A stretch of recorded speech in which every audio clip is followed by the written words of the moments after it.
Joe, before I get on out of here, I had to talk about a story that's very, very important. And albeit indirectly, it involves Caitlin Clark. The basketball world's golden girl has stopped talking, but the noise surrounding her has become impossible to ignore. We're no longer just talking about a roster snub. We are witnessing what many believe is the destruction of one of the greatest marketing opportunities in sports history, and according to one of the biggest voices in sports media, the damage could be permanent. The Wnba elite seems reluctant to acknowledge the narrative that Stephen A. Smith has now reinforced. According to this perspective, the issue goes far beyond simply benching Caitlin Clark. It suggests that she has given up on a system that never truly wanted her in the first place. For months, the media insisted the decision was based on basketball standards, experience, seniority, paying dues, and team chemistry. But when you peel back the carefully crafted press releases and polished public statements, a different story begins to emerge. A story of resentment, gatekeeping, and envy that has turned basketball into a battlefield. If you're enjoying this content, be sure to like the video and subscribe to the channel. Believe it or not, more than 83% of our viewers still haven't subscribed. It's completely free, takes just a second, and it means the world to us. So, have you subscribed yet? Great. Thank you so much for your support. Now, let's get back to the video. Stephen A. Smith didn't just criticize the decision. He argued that it exposed a much deeper problem. He claimed that Clark understands exactly what's happening and that she has been targeted because of her importance, not because of any lack of talent. According to rumors that have been spreading rapidly online, even if the Indiana Fever try to change course, Clark has already closed that chapter. Reports claim she has stopped seeking approval from a group that she believes has spent the past 6 months trying to wear her down physically and mentally. Why would one of America's most beloved athletes walk away from the international stage? What did Stephen A. Smith see that everyone else missed? And is this the moment when women's basketball's establishment damaged its own biggest opportunity? The story surrounding Caitlin Clark's basketball journey is said to expose a side of professional sports that few people want to acknowledge. To understand why this controversy became so explosive, we have to go back to when the news first broke. What was supposed to be an ordinary roster announcement quickly became something much bigger. These announcements usually come and go, with the news cycle moving on after a few disappointed reactions. This time was different. It became a cultural earthquake. When reports surfaced that Caitlin Clark, the player who had been filling arenas that had struggled to attract fans for years, had been left off the Indiana Fever roster, the reaction wasn't just confusion. It was outrage. The selection committee's official explanation was, at best, unconvincing. They pointed to experience and argued that becoming part of the team's core required years of earning that opportunity. On paper, the explanation made perfect sense, but it ignored what was actually happening in the real world. If Michael Jordan is a rookie, you don't leave him at home. If Tiger Woods hasn't paid his dues, you still don't leave him in the clubhouse. You put your biggest stars on the plane. But this is where the story takes a darker turn. According to insiders, this wasn't a mistake. It was a message. People close to the selection process claimed there were concerns about how veteran players would react to Caitlin Clark's presence. They worried about the attention and media circus she would bring. In other words, they feared that established stars who believed it was their team would have their egos challenged by the arrival of a rookie superstar. This wasn't simply a basketball decision. It was about managing emotions. The comfort of the veterans was placed ahead of the growth of the game, and that's exactly where Stephen A. Smith drew the line. But his comments went far beyond criticizing the committee. He suggested the decision amounted to sabotage. Stephen A. Smith is known for his blunt opinions, but this reaction felt different. It was personal. On national television, he essentially called the decision foolish, but he didn't stop there. He broke down the sports business in a way that questioned the committee's judgment. His argument was simple. Basketball is a global event. Every 4 years, casual fans tune in to watch sports they might not normally follow. Women's basketball had spent years trying to grow its audience, and suddenly one player was attracting millions of viewers. According to Smith, leaving out the very player who inspired casual fans to tune into Tuesday night Indiana Fever games was a marketing disaster. He argued that winning championships wasn't the only objective. The real goal should have been growing the sport and expanding the brand. Smith said that by excluding Clark, the sports gatekeepers proved they cared more about protecting their own hierarchy than building the future of the league. He even suggested that the decision reflected a level of poor judgment that was difficult to explain without questioning the motives behind it. In his view, they didn't simply miss an opportunity, they rejected one. Smith also suggested that Clark wouldn't forget the disrespect, implying that her camp has taken note of everyone who stayed silent and that some bridges may already be burned. If we're going to be honest about why Caitlin Clark wasn't included, then we also have to discuss the issue of jealousy. It's a storyline many people in the WNBA would rather avoid, but for some observers, it's the only explanation that fits. Even before Clark played her first professional game, warning shots had already been fired. Some of the biggest legends in women's basketball made comments that many viewed as unusually critical. Diana Taurasi famously said, "Reality is coming for Clark," a statement that sounded more like a warning than encouragement. Sheryl Swoopes also questioned Clark's college accomplishments, suggesting her success came only because she took so many shots. Why were legendary players so focused on criticizing a 22-year-old before she had even stepped onto a WNBA court? The theory Stephen A. Smith has hinted at is that some members of the old guard were uncomfortable with the attention Clark was receiving.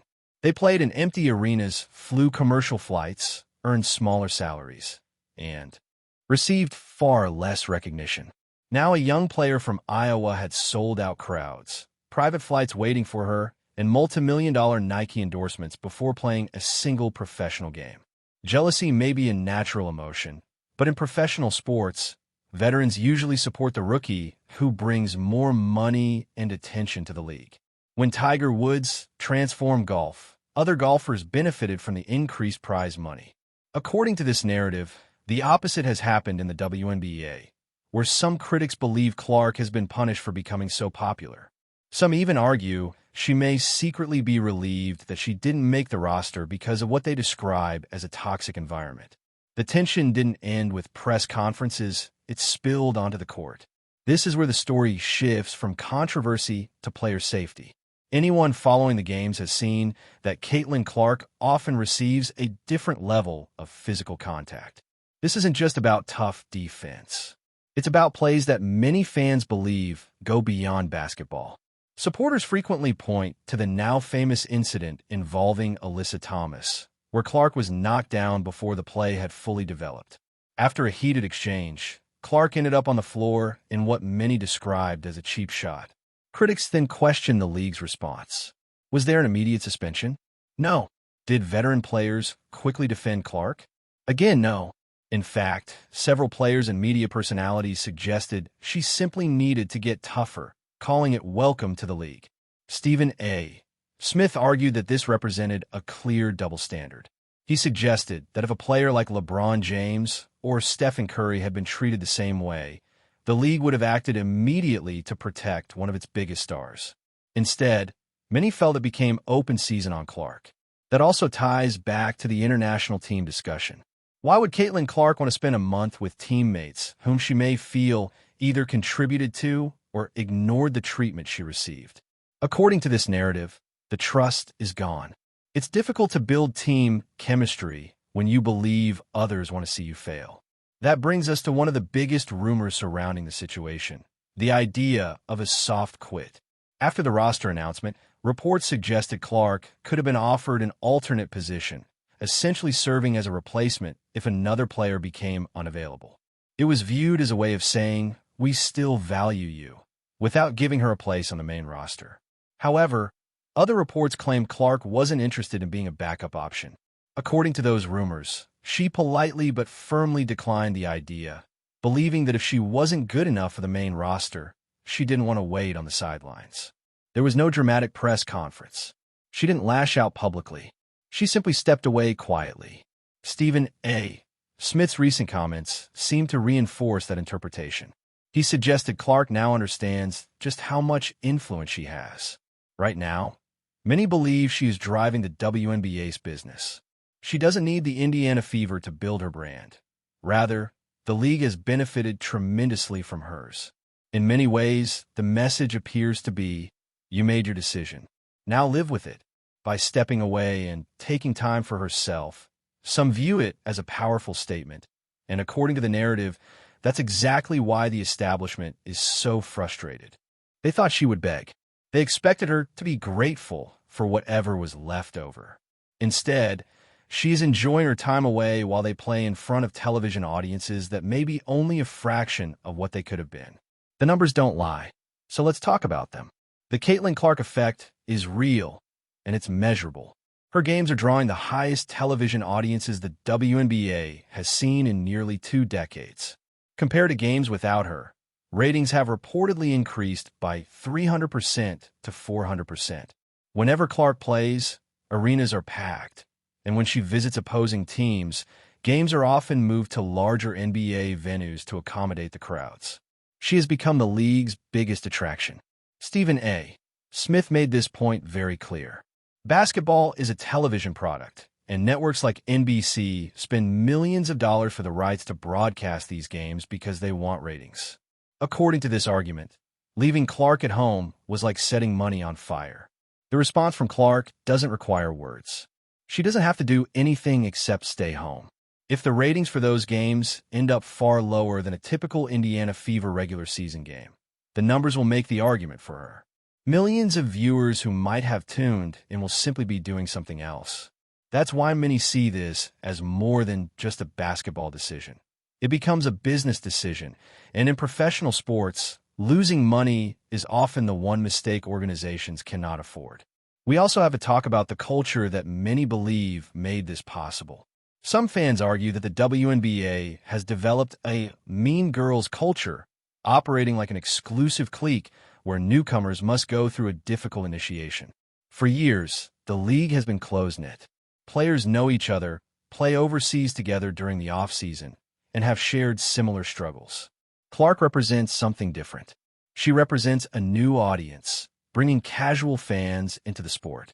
Some critics claim that parts of the league resent those casual fans, and that attitude often appears on social media. Longtime supporters sometimes argue that they've been here for years and that new fans should appreciate the rest of the league instead of focusing only on Clark. While the point itself may have merit, many believe the delivery has driven new fans away rather than welcoming them. Stephen A. Smith has argued that a growing sports league should embrace new fans with open arms instead of questioning whether they belong. According to this perspective, leaving Clark off the roster only reinforced an us versus them mentality. It suggested that protecting a small inner circle mattered more than expanding the league's popularity. By most accounts, Clark has remained respectful throughout the process. She praises her opponents, spends hours signing autographs, and consistently takes the high road. Yet the more professional she appears, the more critics argue that the league's image continues to suffer. Even neutral observers have begun turning against some of the league's veterans because of that perception. Stephen A. Smith has also discussed the corporate side of the story. Caitlin Clark is a Nike athlete, and Nike is one of the biggest sponsors connected to the league. Shoe companies often have significant marketing interests tied to star players. They naturally want their biggest athletes showcasing products on the largest stages. That has led some people to ask why Nike didn't step in. Why didn't the company pressure decision-makers to include Clark? Rumors suggest that even Nike couldn't overcome the internal politics surrounding the selection process. Others speculate that Nike didn't want to disrupt its relationships with veteran players already under contract. Whatever the reason, many believe the committee wanted to show that corporations don't control roster decisions, even if doing so hurt one of the league's biggest business partners. Clark was preparing to launch a signature shoe line, and the international stage would have been the perfect opportunity to introduce it to the world. Instead, many view it as another example of a missed marketing opportunity involving both the country's biggest basketball star and one of the world's largest athletic brands. While discussing this story, it's also important to acknowledge the broader conversations taking place online. The debate has included discussions about race, adding another layer to an already heated situation. Caitlin Clark is white, while the majority of WNBA players are black. Some players and commentators have argued that white athletes often receive more media attention than equally talented black athletes, and Clark's popularity has become part of that larger discussion. Others point to her style of play, arguing that her popularity comes from the excitement she brings to the court with deep three-pointers, elite passing, and highlight reel moments reminiscent of Stephen Curry. Stephen A. Smith has approached this carefully, acknowledging the historical context while also arguing that Clark's popularity is driven by her unique style of play. Regardless, many believe the tension surrounding these conversations has only added to the pressure she faces. If Clark feels she is being singled out because of those dynamics, it becomes an impossible situation. If she speaks out, she faces criticism. If she remains silent, she continues taking the hits. For some, stepping away from the spotlight for a while may have been exactly what she needed. Another key figure in this discussion is Cheryl Reeve, who coached the team and was heavily involved in the selection process. Before the season even began, she publicly questioned the amount of national television attention being given to the Indiana Fever. Critics have asked how a player could feel fully supported by a coach who had already expressed frustration with the attention surrounding her team. Stephen A. Smith argued that this created the appearance of a conflict of interest. He suggested that someone responsible for making roster decisions had already shown skepticism toward the Caitlin Clark phenomenon. When questioned about leaving Clark off the roster, Reeves' response struck many as brief, combative, and dismissive rather than welcoming or reassuring. Critics saw it as a failure of leadership. Great coaches manage personalities, blend veterans with young stars, and unite a team around a common goal. According to this perspective, keeping Clark off the roster was the easiest solution because it avoided upsetting established veterans. In doing so, critics argue, the opportunity to lead women's basketball into a new era was missed. Finally, there's the discussion about being an alternate. In professional sports, alternates travel, practice, and prepare without any guarantee they'll actually compete unless someone else gets injured. Many believe asking a player of Clark's stature, the face of the sport for many new fans, to accept that role would have been insulting. Imagine asking LeBron James to serve as an alternate during the beginning of his career. Most people would never consider it. That's why the rumors suggesting Clark quietly stepped away from that opportunity have resonated with so many people. According to those reports, she understood her value and respectfully declined. She chose not to stand on the sidelines cheering for a team that had decided not to put her on the court, and Stephen A. Smith has openly praised that mindset. If you enjoyed this video, be sure to share your thoughts in the comments, subscribe to the channel, and turn on all notifications so you never miss an update. Thanks for watching, and I'll see you in the next video.